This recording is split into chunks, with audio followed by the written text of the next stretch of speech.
budget bids. We're about to wrap up our Crawlspace segment. And so, as I've been telling you guys from the very beginning, by not mitigating or diverting water away from the structure, things like what you guys are about to see are going to happen, and they're going to make things exceptionally more expensive for you guys to get things fixed. And so when I say insurance doesn't cover groundwater, you can believe that they're not going to pay for any of the damages attributed to that event, like standing water issues in crawl spaces, when you see things like cracks in your basement walls, when you see things like your driveway busting up into a bunch of pieces. I'm actually just going to do the commentary. That way you guys can see everything that's happening in the video without being distracted by me in the corner. And so let's take a look. This is coming from Mount Vernon. And yes, I do operate in Whatcom, Skagit County, San Juan, and this just happens to be in Mount Vernon. And so when I got the call, I came out for a drywall call. Somebody phoned me up. Actually, I was given this referral from someone over at the Ben Kinney team. And they said, yeah, I know a guy. Call him up, he'll come out. And when I showed up, I met with the homeowners, and they had told me that other guys had been out before. They really didn't know what to make of it and how to go about fixing these things. I kind of told them my pricing over the phone and what to expect, but when I showed up, and this is why this is one of the reasons why you don't estimate from photos, or you don't estimate from just a text or over the phone. You kind of get the overall pricing structure, but you have to get eyes on this. And so when I showed up, I saw that these were like vaulted ceilings, and that the ceiling height was well over 12 feet tall. Not to mention, there's other stuff going on in this video that you don't see. And I'm going to point them out to you as we kind of go through. So immediately when I walk in, I see the cracks around the windows. I see the cracks around, they have a massive fireplace that goes all the way up. And you can see along this exposed beam that the tape has pulled out of that inside corner. And these cracks are all, they're not just, seams that are opening up. The one that I've zoomed in on at the very beginning of the video, that's a broken rafter video. And so I'm actually here pointing out that I'm not going to finish that. The angle is so sharp I can't even float mud out in there. What I'm going to do is I'm going to inlay a piece of trim, and then I'm going to paint it. These cracks carried over into the kitchen. I mean, everything just shifted. Everything just moved. And what happens is the reason why this happened was because they didn't have a system in place to divert water away from their structure. And you can see that they're on a hill, and basically as water is coming in, it's just eroding the footings, and it's all water mitigation, and it basically shifted everything. It basically caused everything to sink because the erosion. And then this is what happens as a result of not having those systems in place to divert water. Look at my ladder. Over an inch, man. That's after, mind you, that's after they brought in piles to stabilize the structure and bring it up. And so my ladder is off an inch at the door. Imagine what it's off at the corner of the house. That's like 15 feet away. And so it's pretty wild, man, to think. And so when this kind of stuff happens, windows won't shut, doors will hit the jam, they won't operate open smoothly. And so you end up getting it's not just you can see here that busted up all that erosion just busted up that driveway. I mean, they're looking at thousands of dollars just to replace that. Alright, so what I'm doing here is I'm opening up all these cracks so I can mesh everything and I can throw in new mud. Now I'm opening all these up so that I can throw plaster in there, and I can throw fiberglass in there, and then float everything out. The way to fix this broken rafter right here, right, is to the way I would do it is I would open up the entire.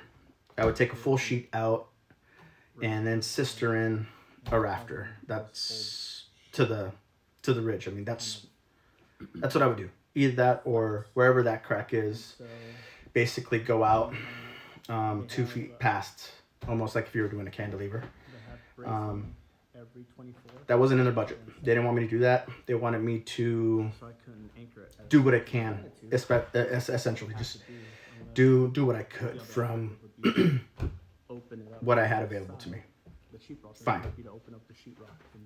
So I basically anchored everything in with drywall screws to the rafters. These ceilings were 24 inches on center. Made sure everything was nice and snug as much as I could. And that crack, you could actually, I actually used longer screws on that, and it's kind of just sucked things back up snug like that. But you're still left with that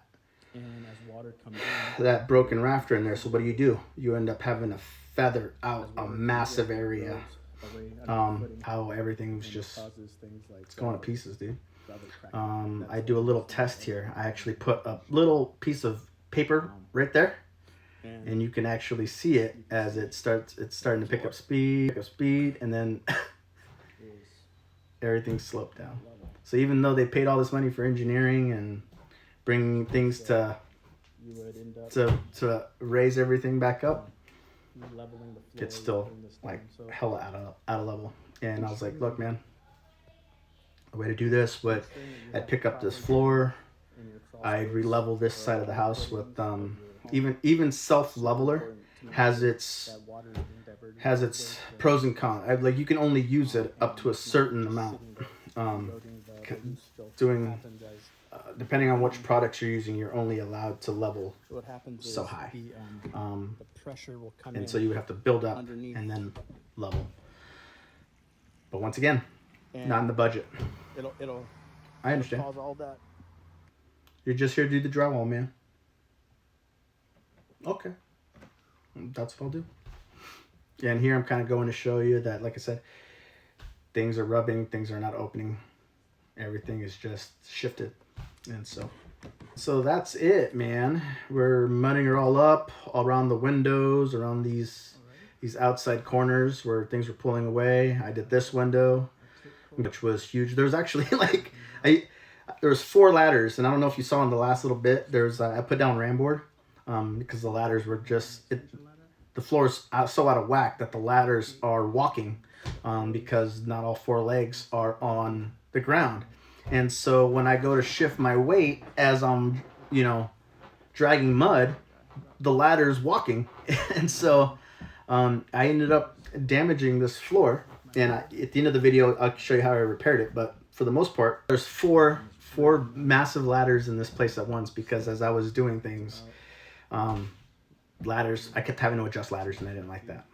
So here I am, masking off the windows, getting things ready to prime, and then getting things ready to spray texture. And I showed Riley here how I kind of blend everything together, blend everything in. We're gonna float out everything with another coat, and here we go. You can fast forward a little bit, and you can kind of see I went with the medium orange peel. When everything dries, it'll suck down. Most people would have gone large, or and then as it shrunk, you would.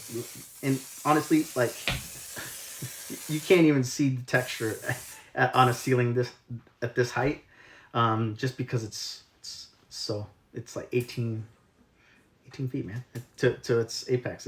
You're not gonna see any of that, but still want it to look good. And so blended everything, getting everything ready for paint. And there's that inside corner. You can actually see where I put that little piece of trim. Worked out lovely. I didn't just do it on the one side. I actually made it match on both sides so that it just keep things consistent. And then after everything dried, over the fireplace, casting a shadow on everything. Everything's looking good. I got a little bit of a schmutz there that I have to feather out a little bit more. But I mean, these clients, they wanted everything to be perfect, and you know, I can only do so much on the first. When you're doing things over a large area, your eyes don't catch everything, and so when you hit it with primer, when you hit it after, you can see how the light hits everything, and then you can go back and do your touch-ups. You can go back and do the little things that you missed or you didn't really see because you were just too close. This is the one where I've published this in a separate video of the damages. You can see that I scuffed up the floors at 3 or 4 areas. And like I said, I did have ram board down, but like I said, those ladders were walk-in. And so I busted out my waxes. I do have the Mohawk hard waxes as well. And I just blend everything together and basically, yeah, color match. And honestly, not my clients were literally hovering over the floor, like 2 inches away from their nose, and they couldn't see where any of the damage was in the floor. That just tells you that I did a good job. But yeah, just here's the overview around all the windows. Before I leave, I'm cleaning up, and then there's the floor that I fixed, and I'm buffing out the floors. And so you'll see that, I don't know if you saw that little buffer. Basically, I'm going through getting all of any of the dust that got left behind. Just basically do a nice clean for a nice cleanup job around the windows and everything. Like I said, I mean, this was one of the things. This is it, man. I mean, if you don't divert water away from your house, erosion will happen, and your house will sink, or it'll shift, and it'll cause everything to move all at once, and so you'll end up having to foot that bill when things come, and it's not going to be cheap. So do yourselves a favor, invest in that sump pump, invest in that water diversion system, whether it be a busted perimeter drain, whether it be a footing drain, a tile system, a sump pump, whatever it is. Eat that cost at the beginning, because it's gonna cost so much more if you don't. Think people are gonna want to buy a house like that? I don't care how nice it is. Like, if you're walking like this in your own house, like nobody's gonna want to buy a fun house, man. And so you're gonna eat that in credits when you go to negotiate the sale of your house. And it's don't let the damage go on for too long, because this is one of the things that happen.